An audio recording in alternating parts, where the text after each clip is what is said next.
Que disent les philosophes sur ces questions? Parce que le boulot du philosophe, c'est de remuer les incertitudes, c'est de déstabiliser les certitudes, et c'est d'interpeller justement ceux qui dorment trop. Et notre société aujourd'hui, je crois qu'elle s'évanouit, qu'elle est un petit peu dans une attitude de somnolence. Alors, est-ce que le philosophe va nous réveiller sur la question de la transmission? Dominique Fauchy, s'il vous plaît. Oui, eh bien, c'est une très très vieille affaire.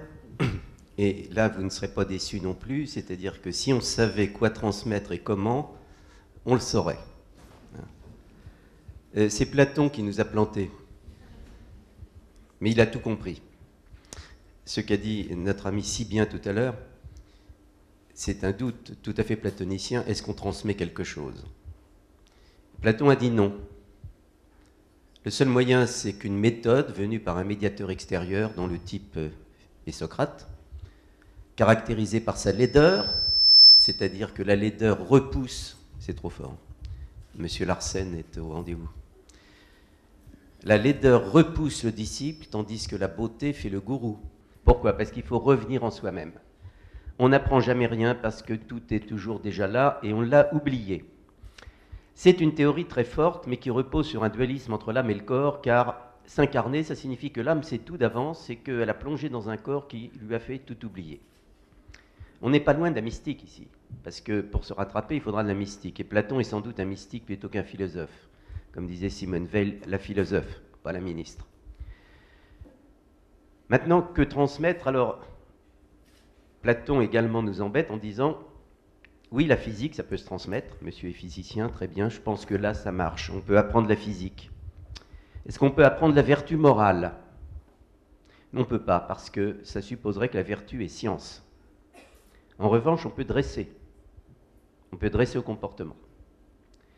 Alors, c'est très embêtant, c'est pour ça que je vous dis, mais si on savait, c'est pas monsieur, mais eux et consorts qui vont nous donner la réponse, hein, les pédagolâtres, les professionnels des prétendues sciences de l'éducation. J'espère que je ne vexe personne, même si on est prétendu scientifique de l'éducation. Aristote va quand même un peu nous sauver la mise. Ce qui n'est pas transmissible par génétique, parce que bien entendu, ce n'est pas par génétique. Vous prenez un petit papou aujourd'hui, vous l'élevez ici en France, il fera de l'informatique à 8 ans. Il ne grimpera pas aux arbres pour faire des cabanes. Hein. Ça se passe par, dit-il, mimésis. L'humain transmet à l'humain par mimésis. Et je crois que là, c'est la porte ouverte. Parce que du coup, on transmet quoi? Mais des choses qui ne sont pas forcément intellectuelles, effectivement. On transmet des comportements, des us et coutumes, une ambiance, une manière d'être, tout ce qui passe par-delà. Mais alors, la solution n'est pas donnée, car après, on a parlé du Coran, mais comment transmettre le Coran? Je ne suis pas musulman moi-même, mais je sais que pour le christianisme, c'est très difficile. Il y a 36 façons de transmettre. Apprendre par cœur ou pas, lecture littérale ou pas, apprendre dans une langue qui n'est pas la sienne. Et aujourd'hui, dans nos écoles publiques, qu'est-ce qu'on doit transmettre, puisque personne n'est plus d'accord? Et donc, on va faire des valeurs sur le désaccord sur les valeurs, qui vont être justement ouverture à tout et à n'importe quoi, tolérance à tout et à n'importe quoi, ce qu'on a appelé le tolérantisme, et on finira pour s'ouvrir à tout le monde, et c'est ça le côté négatif de l'ouverture, si j'ose dire, hein, parce qu'il faut qu'une porte soit ouverte ou fermée, une ouverture aussi, c'est j'admets toutes les valeurs, je respecte toutes les valeurs, parce qu'une valeur ne vaut rien. Et nous en sommes là dans notre démocratie à la française, dans bien des cas.